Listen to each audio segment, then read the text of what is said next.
Welcome back, guys. Hope you've been having a great weekend. And you might remember a video I made around a week ago about the EU trying to implement a new chat control regulation to the various countries a part of the EU.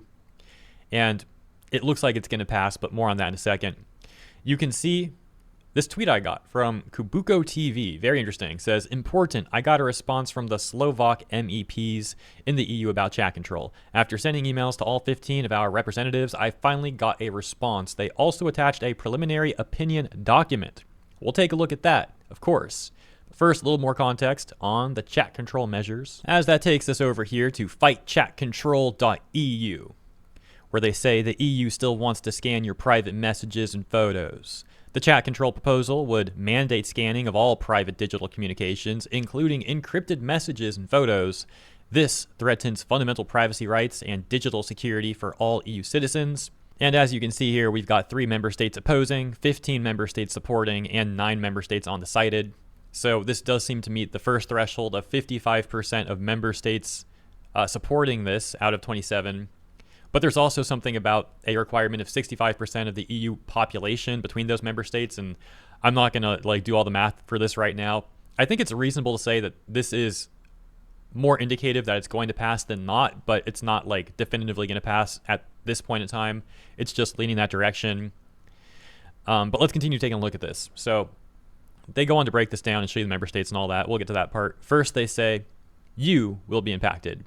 Every photo, every message, every file you send will be automatically scanned without your consent or suspicion. This is not about catching criminals. It is mass surveillance imposed on all 450 million citizens of the European Union. Mass surveillance, no suspicion required, no exceptions, even encrypted communications. Breaking encryption, weakening or breaking end-to-end encryption exposes everyone's communications, including sensitive financial, medical, and private data to hackers, criminals, and hostile actors. Fundamental rights. Undermines your fundamental rights to privacy and data protection as guaranteed by Articles 7 and 8 of the EU Charter, rights considered core to European democratic values. False positives. Automatic scanners routinely misidentify innocent content, such as vacation photos or private jokes, as illegal, putting ordinary people at risk of false accusations and damaging investigations. Ineffective child protection. Child protection experts and organizations, including the UN, warn that mass surveillance fails to prevent abuse and actually makes children less safe by weakening security for everyone and diverting resources from proven protective measures. I can't help but laugh at that a little bit, considering that the Secretary General of the UN was also trying to pass a regulation that would be essentially spying on people, in my opinion. But yeah, continuing. Global precedent. Creates a dangerous global precedent enabling authoritarian governments citing EU policy to roll out intrusive surveillance at home, undermining privacy and free expression worldwide. EU politicians exempt themselves from this surveillance.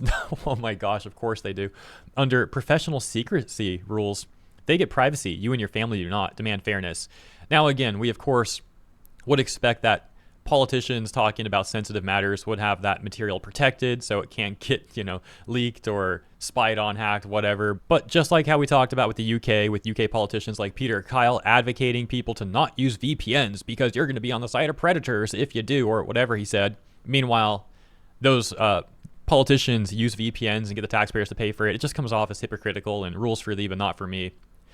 And now let's take a look at the member state positions. So Austria opposes, Belgium is undecided, Bulgaria supports, Croatia supports, Cyprus supports, Czech Republic undecided, Denmark supports, Estonia undecided, Finland undecided, France supports, Germany undecided, Greece undecided, Hungary supports, Ireland supports, Italy supports, Latvia supports, Lithuania supports, Luxembourg undecided, Malta supports, Netherlands opposes, Poland opposes, Portugal supports, Romania undecided, Slovakia supports, Slovenia undecided, Spain supports, Sweden supports, and there you go. There's also subtext here. For example, a lot of the supporting nations simply say government supports the proposal. You can see that right here with France, for example, and Hungary and Latvia. But let's take a look at the opposing nations here. So we've got only 3, of course, but Austria saying constitutional and privacy concerns, Netherlands, strong privacy protection stance, and the based femboys over in Poland saying opposition to mass surveillance measures. We can see how people are fighting back against this, saying take action, contact your MEPs, and we've got a bit more to go over regarding that and some timeline stuff here.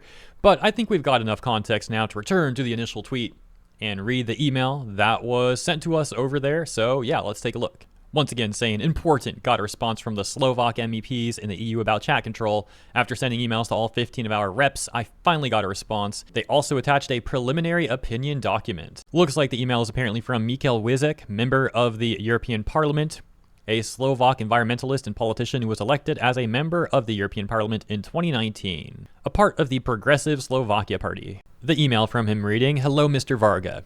Thank you for your email and your expression of your position on the upcoming legislation to prevent and combat children being exploited online, terrible stuff happening to children, the so-called chat control.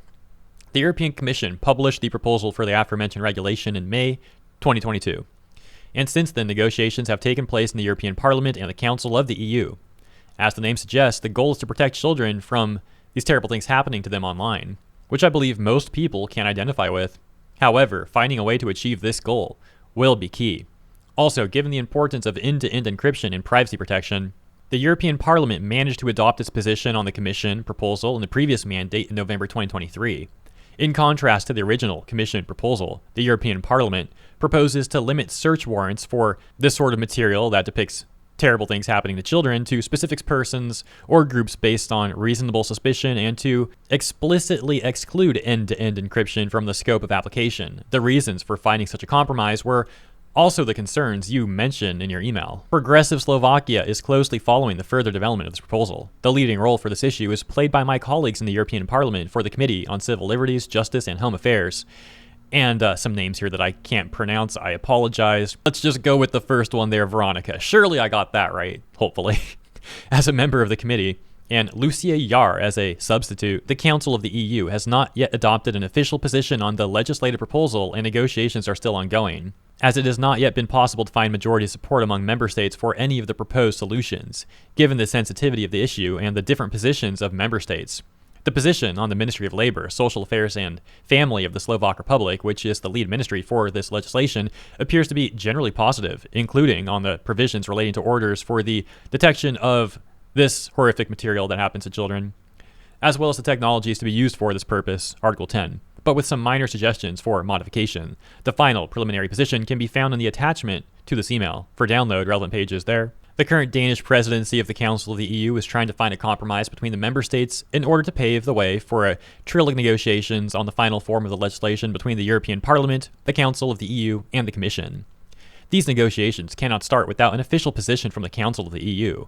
Only when the final text of the legislation is on the table will we vote on it, again in the Council and the European Parliament. Therefore, no vote is planned in this area in the near future. We understand the seriousness of the situation regarding this terrible material and the need for greater protection for children, but at the same time, it's necessary to find the right balance with the protection of fundamental rights, including the right to privacy of users. The European Parliament's position seeks to do just that. It will now be important to push this through in the negotiations with the Council. I hope my answer helped you. Best regards, Michal Wizek. And I probably also got his name wrong, my bad. So that's the full email. And an area that stands out in particular is where he said, quote, "The European Parliament proposes to limit search warrants for the redacted material to specific persons or groups based on reasonable suspicion, and to explicitly exclude end-to-end encryption from the scope of application," unquote. The first part there about limiting search warrants to only apply to people under reasonable suspicion is something that you would already expect at a baseline. However, the claim about excluding end-to-end encryption is a more compelling development. However, it's not the final law and only reflects the European Parliament's position, according to Michal. That means that the claim could later be walked back as the negotiating process continues onwards, and also it doesn't seem to apply to messages that are not encrypted to begin with, meaning they would still have full reign to spy on any and all of your non-encrypted private messages. But as mentioned, people are fighting back against this stuff. We return to fightchatcontrol.eu, where they say, "Take action, contact your MEPs. Your privacy and freedoms are at risk. These policies will impact every European. Your messages, photos, and private conversations will be scanned without your consent, but we have the power to stop this. Contact your MEPs now with a clear message. No to mass surveillance. Your voice matters. Make it heard today." 1. Issues. 2. Customize. 3. Send. Wait, it doesn't. I can't click this though. Okay, maybe I'm not supposed to click this, I guess, but what concerns you the most about chat control? Privacy rights, breaking encryption, ineffective child protection, undermining democracy, technical issues, economic impact. Select those that matter to you or write your own message. So I guess let's just click privacy rights, for example, and then click next. What do they got here? So it's some sort of like, I don't want to say copy paste, but there we go. Template. That's the word I'm looking for. It's like a template, some ideas about what to send to your MEP. That's pretty cool. You got, as mentioned, 6 different options here. I wonder if you could pick like multiple. Oh yeah, you can pick multiple ones too. What if we click 2 and, look at that. I guess we'll check out that template. So clicking privacy rights and breaking encryption just to test this out.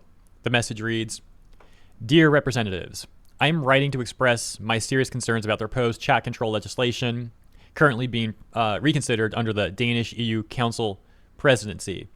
I am particularly concerned about the following issues. The proposed chat control legislation represents an unprecedented violation of our fundamental rights to privacy. Mass surveillance of private communications is incompatible with Article 7 of the EU Charter of Fundamental Rights. Breaking end-to-end encryption would make all EU citizens vulnerable to cyber criminals, authoritarian regimes, and foreign interference. Strong encryption is essential for our digital security and economic competitiveness.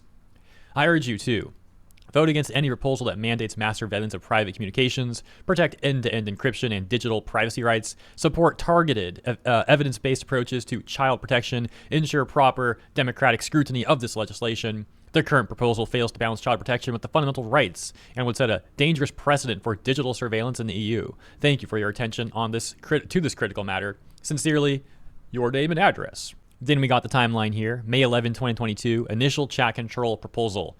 The European Commission unveils its original chat control proposal, requiring all email and messenger providers to scan communications for redacted material.